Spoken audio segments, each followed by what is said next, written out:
Hi hello ನಮಸ್ಕಾರ, welcome back to Sakshi kitchens and vlogs. ಎಲ್ಲರೂ ಹೇಗಿದ್ದೀರಾ? ಎಲ್ಲರೂ ಚೆನ್ನಾಗಿದ್ದೀರಾ ಅಂತ ಅಂದ್ಕೊತೀನಿ. ನಾನು ಸಹ ತುಂಬಾ ಚೆನ್ನಾಗಿದ್ದೀನಿ. ಹಾಗೆ ಇವತ್ತಿನ ವಿಡಿಯೋದಲ್ಲಿ ಒಂದು ಒಳ್ಳೆ ಬಜ್ಜಿ ರೆಸಿಪಿನ ತೋರಿಸ್ತಾ ಇದ್ದೀನಿ. ಇವಾಗ ಹೇಗಿದ್ದರೂ ಚಳಿ ಇದೆ ಅಲ್ವಾ, ಚಳಿಗೆ ಟೀ ಜೊತೆಗೆ ಕಾಂಬಿನೇಷನ್ ಆಗಿ ಇವತ್ತು ಬಜ್ಜಿನ ತೋರಿಸ್ತಾ ಇದ್ದೀನಿ. ಹಾಗಾಗಿ ವಿಡಿಯೋನ ಎಲ್ಲಿನೂ ಸಹ ಸ್ಕಿಪ್ ಮಾಡ್ದೇನೆ ಪೂರ್ತಿಯಾಗಿ ನೋಡಿ. ಇನ್ ಕೇಸ್ ಈ ವಿಡಿಯೋ ನಿಮ್ಗೆ ಏನಾದರೂ ಇಷ್ಟ ಆದರೆ ಪ್ಲೀಸ್ ಲೈಕ್ ಮಾಡಿ, ಶೇರ್ ಮಾಡಿ, ಕಾಮೆಂಟ್ ಮಾಡಿ. ಹಾಗೆ ಇನ್ನೂ ಯಾರು ನನ್ನ ಚಾನಲ್ನ ಸಬ್ಸ್ಕ್ರೈಬ್ ಮಾಡಿಲ್ಲ ಪ್ಲೀಸ್ ಸಬ್ಸ್ಕ್ರೈಬ್ ಮಾಡ್ಕೊಂಡು ನೋಡಿ. ನಿಮ್ಮದೊಂದು ಸಬ್ಸ್ಕ್ರೈಬ್ ನನಗೆ ತುಂಬಾ ಇಂಪಾರ್ಟೆಂಟ್ ಆಗುತ್ತೆ. ಇನ್ನು ಇಲ್ಲಿ ಶುಕ್ರವಾರ ಬೆಳಿಗ್ಗೆ ಟೀ ಎಲ್ಲ ಕುಡಿದಾದ ನಂತರ ಅಡುಗೆ ಮನೆಗೆ ಬಂದಿದ್ದೀನಿ. ಹಾಗೆ ಇವತ್ತು ಆಳ್ಬಿದು ಡ್ರಿಂಕ್ ಮಾಡೋಣ ಅಂತ ಅಂದ್ಕೊಂಡಿದ್ದೆ. ಹಾಗಾಗಿ ನಿನ್ನೆ ನೈಟೇ ನಾನು ಆಳ್ಬಿನ ರೆಡಿ ಮಾಡಿ ಇಟ್ಕೊಂಡಿದ್ದೆ, ನೆನೆಸಿ ಇಟ್ಕೊಂಡಿದ್ದೆ. ಇವಾಗ ಅದನ್ನು ಬೆಲ್ಲ ಹಾಕಿಬಿಟ್ಟು ಕುದಿಸ್ತಾ ಇದ್ದೀನಿ. ಸ್ವಲ್ಪ ಸ್ವೀಟ್ ಇರೋದ್ರಿಂದ ಇದನ್ನು ಮಕ್ಕಳಿಗೆ ಪಾಯಸ ಅಂತ ಹೇಳ್ತಾ ಇದ್ದೆ. ಅದನ್ನು ಒಂದು ಕಡೆ ಮಾಡೋದಕ್ಕೆ ಇಟ್ಕೊಂಡು ಅದಾದ ನಂತರ ಇವತ್ತು ಪಡ್ಡು ಮಾಡೋಣ ಅಂತ ಅಂದ್ಕೊಂಡಿದ್ದೀನಿ. ಬೆಳಗಿನ ಬ್ರೇಕ್ಫಾಸ್ಟಿಗೆ ಪಡ್ಡಿಗೆ ಇಲ್ಲಿ ಈರುಳ್ಳಿ ಹಾಗೆ ಒಂದು ಸ್ವಲ್ಪ ಕೊತ್ತಂಬರಿ ಸೊಪ್ಪು, ಮೆಣಸಿನ್ಕಾಯಿ ಅದೆಲ್ಲ ಬೇಕಾಗಿತ್ತು. ಅದನ್ನು ಸಹ ಇವಾಗ ಕಟ್ ಮಾಡಿ ಇಟ್ಕೊತಾ ಇದ್ದೀನಿ. ನೀವು ಈ ಥರ ಪಡ್ಡಿಗೆ ತರಕಾರಿನ ಹಾಕಿ ಮಾಡಿ ಟೇಸ್ಟು ಸಹ ತುಂಬಾ ಚೆನ್ನಾಗಿರುತ್ತೆ. ಹಾಗೆ ತರಕಾರಿ ತಿನ್ನಲ್ಲ ಅನ್ನೋ ಮಕ್ಕಳಿಗೆ ಈ ಥರನಾದರೂ ನಾವು ತರಕಾರಿನ ತಿನ್ನಿಸ್ಕೋಬೋದು. ನಾನಿಲ್ಲಿ ಬರೀ ಈರುಳ್ಳಿ ಮೆಣಸಿನ್ಕಾಯಿ ಮಾತ್ರ ಹಾಕ್ಕೊತಾ ಇದ್ದೀನಿ. ನಿಮಗೆ ಬೇಕಾದರೆ ನೀವು ಚಿಕ್ಕದಾಗಿ ಬೀನ್ಸು ಹಾಗೆ ಕ್ಯಾರೆಟು ಅದನ್ನೆಲ್ಲದನ್ನು ಸಹ ನೀವು ಕಟ್ ಮಾಡಿ ಸೇರಿಸಿ ಮಾಡಿಕೊಡ್ಬೋದು. ತುಂಬಾ ಚೆನ್ನಾಗಿ ಬರುತ್ತೆ. ಹಾಗೆ ರುಚಿನೂ ಸಹ ತುಂಬಾ ಚೆನ್ನಾಗಿರುತ್ತೆ.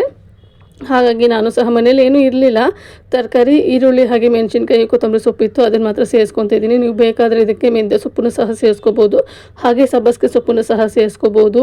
ತುಂಬಾ ಚೆನ್ನಾಗಿರುತ್ತೆ. ಒಂದ್ಸರಿ ಟ್ರೈ ಮಾಡಿ ನೋಡಿ, ನಿಮಗೂ ಸಹ ಇಷ್ಟ ಆಗ್ಬೋದು. ಇನ್ನು ಇಲ್ಲಿ ಒಂದು ಸೈಡು ನಾನು ಈರುಳ್ಳಿ ಮೆಣಸಿನ್ಕಾಯಿ ಎಲ್ಲ ಕಟ್ ಮಾಡಿಕೊಂಡೆ. ಅದಾದ ನಂತರ ಇಲ್ಲಿ ಆಳ್ಬಿನೂ ಸಹ ನೀಟಾಗಿ ಕುದ್ದಿತ್ತು. ಅದಕ್ಕೆ 1 ಸ್ಪೂನ್ ಆಗುವಷ್ಟು ಇಲ್ಲಿ ತುಪ್ಪನ ಹಾಕಿ ಇಡ್ತಾಯಿದ್ದೀನಿ. ಇನ್ನು ಹಾಗೆ ಪಡ್ಡಿಗೂ ಸಹ ಎಲ್ಲ ರೆಡಿ ಮಾಡಿಕೊಂಡೆ ಅಲ್ವಾ, ಅಷ್ಟರಲ್ಲಿ ಆಳ್ಬಿನೂ ಸಹ ಕುದ್ದಿತ್ತು. ಹಾಗೆ ಚಟ್ನಿನೂ ಸಹ ರೆಡಿ ಮಾಡ್ಕೊಳ್ಳೋಣ ಅಂತೇಳಿ ಚಟ್ನಿಗೆ ಹಸಿಮೆಣಸಿನ್ಕಾಯಿನ ಹುರಿತಾ ಇದ್ದೀನಿ. ನಾನಿವತ್ತು ಕಡಲೆಕಾಯಿ ಚಟ್ನಿ ಮಾಡೋಣ ಅಂತ ಅಂದ್ಕೊಂಡೆ, ಆದರೆ ಬೇಡ ಅಂತ ಹೇಳ್ಬಿಟ್ಟು ಕಾಯಿ ಚಟ್ನಿ ಮಾಡ್ತಾಯಿದ್ದೀನಿ. ಪಡ್ಡಿಗೆ ಬೆಸ್ಟ್ ಕಾಂಬಿನೇಷನ್ ಅಂದರೆ ಕಡಲೆಕಾಯಿ ಚಟ್ನಿ ಸಖತ್ ಟೇಸ್ಟಿಯಾಗಿರುತ್ತೆ.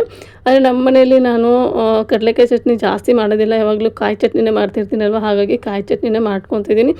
ಇನ್ನು ಕಾಯಿನ ಒಡೆದು ಈ ಥರ ತುರಿದ್ಬಿಟ್ಟು ನಾನು ಚಟ್ನಿನ ಮಾಡ್ಕೊತೀನಿ. ಡೈರೆಕ್ಟಾಗಿ ಹಾಗೆ ಪೀಸ್ಗಳನ್ನ ಮಾಡಿ ಮಿಕ್ಸಿಗೆ ಹಾಕಿಬಿಟ್ರೆ ಬೇಗನೆ ನುಣ್ಣಗಾಗೋದಿಲ್ಲ. ಹಾಗಾಗಿ ಈ ಥರ ನಾನು ತುರಿದ್ಬಿಟ್ಟು ಹಾಕ್ಕೊತಾ ಇದ್ದೀನಿ. ಇನ್ನು ಚಟ್ನಿಗೂ ಸಹ ರೆಡಿ ಮಾಡಿದ್ದಾಯಿತು. ಹಾಗೆ ಇನ್ನು ಪಡ್ಡಿಗೆ ಹಿಟ್ಟನ್ನು ರುಬ್ಬಿಟ್ಟಿದ್ದೆ ನೋಡಿ, ಅದು ಒಂಚೂರು ಸಹ ಹುಳಿ ಬಂದಿರಲಿಲ್ಲ. ನೀವು ನೋಡ್ತಾ ಇರ್ಬೋದು ಇಲ್ಲಿ ಯಾವ ಥರ ಆಗಿದೆ ಅಂತೇಳ್ಬಿಟ್ಟು. ನಾನು ನೈಟ್ ರುಬ್ಬಿದಾಗ ಯಾವ ಥರ ಇತ್ತು ಅದೇ ಥರನೇ ಹಿಟ್ಟು ಇತ್ತು. ಪಡ್ಡು ಮಾಡೋದ್ರಿಂದ ಪರವಾಗಿಲ್ಲ ಅಂತೇಳ್ಬಿಟ್ಟು ಅಂದ್ಕೊಂಡೆ. ಏನಾದ್ರು ದೋಸೆ ಮಾಡ್ತೀನಿ ಅಂದರೆ ದೋಸೆ ಅಷ್ಟಾಗಿ ಚೆನ್ನಾಗಿ ಬರ್ತಿರಲಿಲ್ಲ, ಹಾಗಾಗಿ ಪಡ್ಡನ್ನೇ ರೆಡಿ ಮಾಡ್ಕೊತಿದ್ದೀನಿ. ಇನ್ನು ಕಟ್ ಮಾಡಿ ಇಟ್ಕೊಂಡಿರೋಂತಹ ಈರುಳ್ಳಿ, ಮೆಣಸಿನ್ಕಾಯಿ, ಕೊತ್ತಂಬರಿ ಸೊಪ್ಪು ಅದೆಲ್ಲ ಏನಿತ್ತಲ್ವ ಅದಕ್ಕೆ ಸೇರಿಸ್ಕೊಂಡು ನೀಟಾಗಿ ಒಂದ್ಸರಿ ಮಿಕ್ಸ್ ಮಾಡಿಕೊಂಡು ಅದಕ್ಕೆ ರುಚಿಗೆ ತಕ್ಕಷ್ಟು ಉಪ್ಪನ್ನ ಸೇರಿಸ್ಕೊತಾ ಇದ್ದೀನಿ. ಹಾಗೆ ಈ ಹಂತದಲ್ಲಿ ನೀವು ಜೀರಿಗೆನೂ ಸಹ ಸೇರಿಸ್ಕೊಳ್ಳಿ. ಇದರಲ್ಲಿ ವೀಡಿಯೋದಲ್ಲಿ ಸ್ಕಿಪ್ ಆಗಿಬಿಟ್ಟಿದೆ ಜೀರಿಗೆ ಹಾಕೊಳ್ಳೋದು. ಹಾಗಾಗಿ ಇನ್ನು ಒಂದು ಸೈಡು ಪಡ್ಡಿಗೆ ಹಿಟ್ಟನ್ನು ಸಹ ರೆಡಿ ಆಯಿತು. ಹಾಗೆ ಇನ್ನೊಂದು ಸೈಡು ಚಟ್ನಿಗೆಲ್ಲ ಏನು ಹುರಿದಿಟ್ಕೊಂಡಿದ್ದೆ ನೋಡಿ ಅದು ಸಹ ರೆಡಿ ಆಗಿತ್ತಲ್ವ, ಚಟ್ನಿ ಮಾಡ್ಕೊಂಬಿಡೋಣ ಅಂತೇಳಿ ಮಿಕ್ಸಿಗೆ ಚಟ್ನಿನೂ ಸಹ ಹಾಕ್ತಾಯಿದ್ದೀನಿ. ಇನ್ನು ಚಟ್ನಿನೂ ಸಹ ರೆಡಿ ಆಗೋಯಿತು. ಇನ್ನು ಬೆಳಗ್ಗೆ ಮಾಡಿಟ್ಟಿದ್ದೆ ನೋಡಿ ಆಳ್ಬಿ, ಅದು ಸಹ ಇಲ್ಲಿ ಸ್ವಲ್ಪ ತಣ್ಣಗಾಗಿತ್ತು. ಇದು ಏನಂದರೆ ಒಂಚೂರು ಬಿಸಿ ಬಿಸಿಯಾಗಿಯೇ ಕುಡಿಬೇಕು, ತುಂಬಾ ಚೆನ್ನಾಗಿರುತ್ತೆ. ಹಾಗೆ ನೀವು ಈ ಆಳ್ಬಿನ ಬಾಣಂತಿಗೆ ಹಾಗೆ ಮೆಚೂರ್ಡ್ ಆಗಿರುವಂತಹ ಮಕ್ಕಳಿಗೆ ಕೊಟ್ಟರೆ ತುಂಬಾ ಒಳ್ಳೆಯದು. ಅಂದರೆ ಬೋನ್ಸ್ ಎಲ್ಲ ಸ್ಟ್ರಾಂಗ್ ಆಗ್ತವೆ, ಹಾಗೆ ಸೊಂಟ ನೋವು ಬರಲ್ಲ ಅಂತ ಹೇಳ್ತಾರೆ. ನಮಗೆಲ್ಲ ಬಾಣಂತನದಲ್ಲಿ ಇದನ್ನೇ ಕೊಟ್ಬಿಡೋರು ನಮ್ಮಮ್ಮ. ಬೆಳಗ್ಗೆ ಒಂದು ಗ್ಲಾಸ್ ಇದನ್ನ ಮಾಡಿ ತುಪ್ಪ ಹಾಕ್ಕೊಂಡು ಕುಡಿದ್ಬಿಟ್ರೆ ಸಾಕಾಗ್ತಿತ್ತು. ತುಂಬಾ ಟೇಸ್ಟಿಯಾಗಿ ಬರುತ್ತೆ. ನನಗೆ ಮಾತ್ರ ತುಂಬಾ ಇಷ್ಟ. ಈ ಆಳ್ಬಿ ಮನೇಲಿ ಇತ್ತು, ಹಾಗಾಗಿ ಇವಾಗ ಹೇಗಿದ್ರು ಚಳಿ ಅಲ್ವಾ, ಇದು ಒಂದು ಸ್ವಲ್ಪ ಹೀಟು ಬಾಡಿಗೆ, ಹಾಗಾಗಿ ಇದನ್ನು ಮಾಡಿದೆ ಬೆಳಗ್ಗೆನೇ ಇವತ್ತು. ಇನ್ನು ಆಳ್ಬಿ ಕುಡಿದು ಅದಾದ ನಂತರ ಮಕ್ಕಳಿಗೆ ಬಾಕ್ಸಿಗೂ ಸಹ ಪ್ರಿಪೇರ್ ಮಾಡಬೇಕಾಗಿತ್ತು. ಒಂದೇ ಸರಿ ಇಲ್ಲಿ ನನ್ನ ಹಸ್ಬೆಂಡ್ಗೆ ಹಾಗೆ ಮಕ್ಕಳಿಗೆ ಇಲ್ಲಿ ಒಂದೇ ಸರಿನೇ ಪಡ್ಡನ್ನು ರೆಡಿ ಮಾಡ್ತಾಯಿದ್ದೀನಿ. ಯಾಕಂದರೆ ಟೈಮ್ ಆಲ್ರೆಡಿ 8:30 ಆಗಿಬಿಟ್ಟಿತ್ತು. ಎಲ್ಲರೂ ಒಟ್ಟಿಗೆ ಹೋಗೋದ್ರಿಂದ ಬೇಗನೆ ಮಾಡಿದ್ರಾಯಿತು ಅಂತ ಇಲ್ಲಿ ಎಲ್ರಿಗೂ ಬಾಕ್ಸಿಗೆ ರೆಡಿ ಮಾಡ್ತಾಯಿದ್ದೀನಿ. ಇನ್ನು ಮಕ್ಕಳಿಗೆ ಬಾಕ್ಸಿಗೆ ಹಾಕಿ ಹಾಗೆ ಅವರಿಗೆ ಬ್ರೇಕ್ಫಾಸ್ಟ್ನೂ ಸಹ ತಿನ್ನಿಸಿ ಅದಾದ ನಂತರ ಮಕ್ಕಳನ್ನ ಕಳಿಸ್ಬೇಕಾಗಿತ್ತು. ಹಾಗೆ ನನಗೆ ಮತ್ತೆ ವೀಡಿಯೋನ ಕಂಟಿನ್ಯೂ ಮಾಡೋದಕ್ಕೇ ಆಗಲಿಲ್ಲ, ಯಾಕಂದರೆ ಕೆಲಸಗಳಿರ್ತವೆ ನೋಡಿ, ಮನೆ ಕ್ಲೀನಿಂಗ್ ಎಲ್ಲ ಮಾಡ್ಕೋಬೇಕಾಗಿರುತ್ತೆ. ಇವತ್ತು ಪೂಜೆ ನನ್ನ ಮಗಳು ಮಾಡಿದರು, ಹಾಗಾಗಿ ನನಗೇನು ಪೂಜೆ ಕೆಲಸ ಏನು ಇರಲಿಲ್ಲ. ಪಾತ್ರೆ ತೊಳೆಯೋದು, ಕಸ ಗುಡಿಸೋದು, ಹಾಗೆ ಬಟ್ಟೆ ಮಿಷಿನ್ ಹಾಕೋದು, ಈ ಥರ ಕೆಲಸ ಇರ್ತಾವಲ್ವ, ಆ ಕೆಲಸನೆಲ್ಲ ಮುಗಿಸ್ಕೊಂಡೆ. ಇನ್ನು ಅದಾದ ನಂತರ ಸಂಜೆಯಿಂದ ನಾನು ಮತ್ತೆ ಲಾಗ್ನ ಕಂಟಿನ್ಯೂ ಮಾಡ್ತಾಯಿದ್ದೀನಿ. ಇನ್ನು ಸಂಜೆ ಟೀ ಟೈಮ್ ಆಗಿತ್ತಲ್ವ, ಹಾಗಾಗಿ ಟೀನೂ ಸಹ ಒಂದು ಸೈಡ್ ಇಡ್ತಾಯಿದ್ದೀನಿ.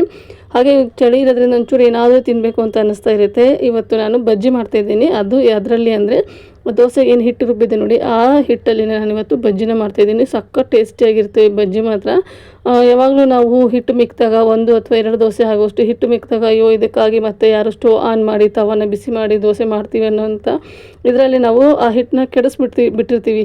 ಅಂಥ ಟೈಮಲ್ಲಿ ಈ ಥರ ಬಜ್ಜಿನ ಮಾಡ್ಕೊಳ್ಳಿ. ಮನೆ ಮಂದಿಗೆ ಆಗೋಷ್ಟು ಬಜ್ಜಿ ಆಗುತ್ತೆ, ಸಖತ್ ಟೇಸ್ಟಿಯಾಗಿರುತ್ತೆ. ನಾನು ಯಾವ ಥರ ಮಾಡೋದು ಅಂತ ನಿಮ್ಮ ಜೊತೆಗೆ ಶೇರ್ ಮಾಡ್ತಾಯಿದ್ದೀನಿ ನೋಡಿ. ನಾನಿಲ್ಲಿ 1-2 ದೋಸೆ ಆಗೋಷ್ಟು ಹಿಟ್ಟನ್ನು ತೊಗೊಂಡಿದ್ದೀನಿ. ಅದಕ್ಕೆ 2ರಿಂದ 3 ಸ್ಪೂನ್ ಆಗೋಷ್ಟು ಮೈದಾ ಹಿಟ್ಟನ್ನು ಸೇರಿಸ್ಕೊತಾ ಇದ್ದೀನಿ. ಹಾಗೆ ಅದ್ರ ಜೊತೆಗೆ 1 ಸ್ಪೂನ್ ಆಗೋಷ್ಟು ಚಿರೋಟಿ ರವೆನ ಸೇರಿಸ್ಕೊತಾ ಇದ್ದೀನಿ.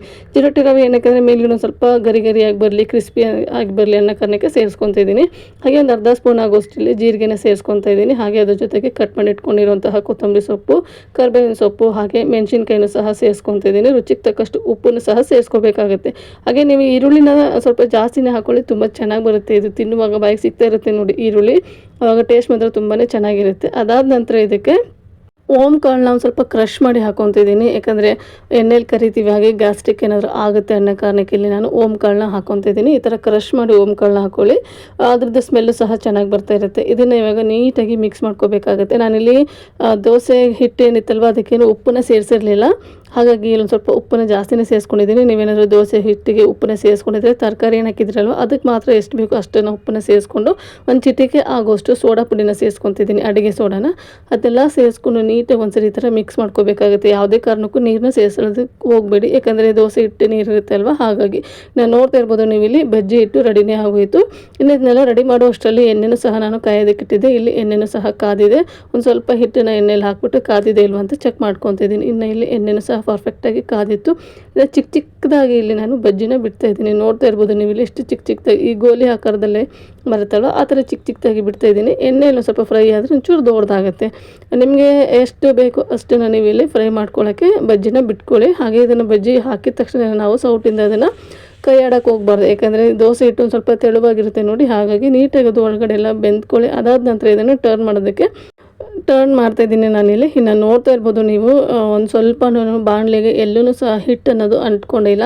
ಈಗ ನಾವು ನಾರ್ಮಲ್ ಬಜ್ಜಿ ಮಾಡುವಾಗ ಫಸ್ಟ್ ಅಥವಾ ಸೆಕೆಂಡ್ನೇ ಬಜ್ಜಿ ಮಾತ್ರ ಅಂಟ್ಕೊಂಡ್ಬಿಟ್ಟಿರುತ್ತೆ. ಇಲ್ಲಿ ಮಾತ್ರ ಯಾವುದು ಬಜ್ಜಿನೂ ಒಂಚೂರು ಬಾಣಲೆಗೆ ಅಂಟ್ಕೊಂಡಿರಲಿಲ್ಲ. ತುಂಬ ಚೆನ್ನಾಗಿ ಬಜ್ಜಿ ಅನ್ನೋದು ಬರ್ತಾಯಿತ್ತು. ಹಾಗೆ ಕಲರು ಸಹ ಸ್ವಲ್ಪ ಚೇಂಜ್ ಆಗೋದಕ್ಕೆ ಶುರು ಆಗ್ತಾಯಿದೆ. ನೀವು ನೋಡ್ತಾ ಇರ್ಬೋದು ಇಲ್ಲಿ ಪೂರ್ತಿಯಾಗಿ ಮೇಲ್ಗಡೆ ಕಲರ್ ಚೇಂಜ್ ಆಗಿ ಒಳಗಡೆ ನೀಟಾಗಿ ಬೆಂದ್ಕೊಂಡು ಕ್ರಿಸ್ಪಿ ಆಗೋ ತನಕ ಇದನ್ನು ನಾವು ಲೋ ಫ್ಲೇಮಲ್ಲೇ ಬೇಯಿಸ್ಕೋಬೇಕಾಗತ್ತೆ. ಹಾಗೆ ಇದನ್ನು ತಿನ್ನುವಾಗ ಯಾವ ಥರ ಅಂದರೆ ಗೋಲಿ ಬಜ್ಜಿ ಅಂತ ಕೇಳಿದಿರಲ್ವ ಆ ಥರ ಟೇಸ್ಟೇ ಬರುತ್ತೆ. ಯಾಕಂದರೆ ಇದಕ್ಕೆ ಮೈದಾ ಹಿಟ್ಟು ಹಾಕಿರ್ತೀವಿ ನೋಡಿ, ಒಂಚೂರು ಮೈದಾ ಹಿಟ್ಟಿನ ಸ್ವೀಟ್ನೆಸ್ಸು ಹಾಗೆ ಈರುಳ್ಳಿ ಸ್ವಲ್ಪ ಹಾಕಿರ್ತೀವಲ್ವ ಅದರದ್ದು ಸ್ವೀಟ್ನೆಸ್ಸು ತುಂಬಾ ಚೆನ್ನಾಗಿ ಬರ್ತಾ ಇರುತ್ತೆ.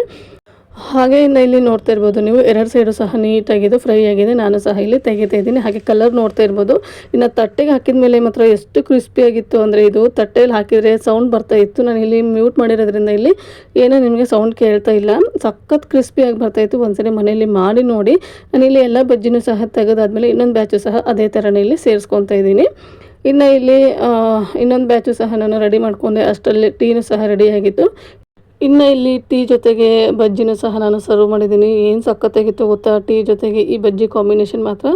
ಯಾವಾಗಲೂ ದೋಸೆ ಮಾಡಿದಾಗ ಹಿಟ್ಟು ಮಿಕ್ಸನೇ ಇರುತ್ತಲ್ವ, ಅಂಥ ಟೈಮಲ್ಲಿ ಈ ದೋಸೆನ ಮಾಡಿ ಆರಾಮಾಗಿ ಮನೆ ಮಂದಿ ಎಲ್ಲ ಟೀ ಜೊತೆಗೆ ಸ್ನ್ಯಾಕ್ಸ್ನ ಮಾಡಿಕೊಂಡು ತಿನ್ಬೋದು. ಹಾಗೆ ಯಾವಾಗಲೂ ನಾವು ಕಡಲೆ ಹಿಟ್ಟು ಹಾಗೆ ಬೇರೆ ಹಿಟ್ಟಲ್ಲೆಲ್ಲ ಬಜ್ಜಿ ಮಾಡಿರ್ತೀವಿ. ಈ ಥರ ಒಂದ್ಸರಿ ನೀವು ದೋಸೆ ಹಿಟ್ಟಲ್ಲಿ ಬಜ್ಜಿ ಮಾಡಿ ನೋಡಿ, ಸಖತ್ ಟೇಸ್ಟಿಯಾಗಿ ಬಂದಿರುತ್ತೆ.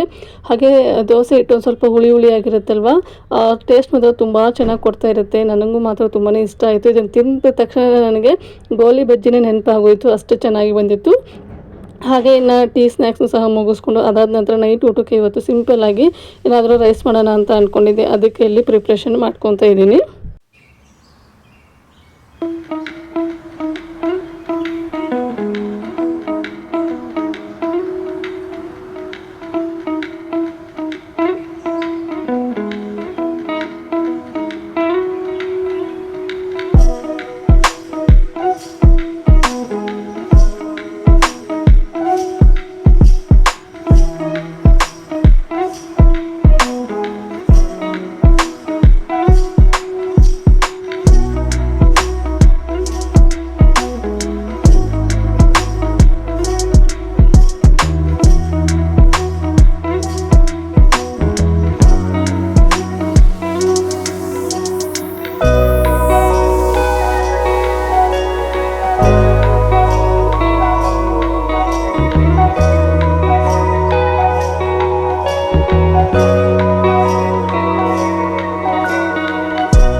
ಇನ್ನು ರಾತ್ರಿ ಹೊತ್ತಿಗೆ ಒಂದು ಹೊತ್ತಿಗೆ ಮಾತ್ರ ಮಾಡಬೇಕಾಗಿತ್ತು, ಹಾಗಾಗಿ ಬೇಗನೆ ಆಗಬೇಕು ಅಂತ ಹೇಳ್ಬಿಟ್ಟು ಇವತ್ತು ಮಸಾಲ ರೈಸ್ನ ಮಾಡ್ಕೊತಿದ್ದೀನಿ.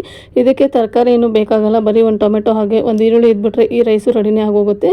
ಈ ರೆಸಿಪಿ ಏನಾದರೂ ಬೇಕಾದರೆ ನನಗೆ ಕಮೆಂಟ್ ಸೆಕ್ಷನಲ್ಲಿ ಕಮೆಂಟ್ ಮಾಡಿ ತಿಳಿಸಿ. ನಿಜ ಹೇಳ್ತೀನಿ, ಎಷ್ಟು ಚೆನ್ನಾಗಾಗಿತ್ತು ಅಂದರೆ ಈ ರೆಸಿಪಿ ಮಾತ್ರ ಸೂಪರ್ ಟೇಸ್ಟಿಯಾಗಿತ್ತು. ಇನ್ನು ಟೈಮು ಸಹ ಆಗಿತ್ತು ಅಂತ ಇಲ್ಲಿ ಊಟಕ್ಕನ್ನ ಬಡಿಸ್ಕೊತಾ ಇದ್ದೀವಿ. ಇನ್ನು ಊಟನ ಮುಗಿಸ್ಕೊಂಡು ಇವತ್ತಿನ ವ್ಲಾಗ್ನ ಇಲ್ಲಿಗೆ ಎಂಡ್ ಮಾಡ್ತಾ ಇದ್ದೀನಿ. ಇನ್ನು ಇವತ್ತಿನ ರೆಸಿಪಿ ಹಾಗೆ ಇವತ್ತಿನ ವಿಡಿಯೋ ನಿಮ್ಗೆ ಏನಾದರೂ ಇಷ್ಟ ಆದರೆ ಪ್ಲೀಸ್ ಲೈಕ್ ಮಾಡಿ, ಶೇರ್ ಮಾಡಿ, ಕಾಮೆಂಟ್ ಮಾಡಿ. ಮತ್ತೆ ಸಿಗ್ತೀನಿ ಇನ್ನೊಂದು ವಿಡಿಯೋದಲ್ಲಿ. Thank you, bye.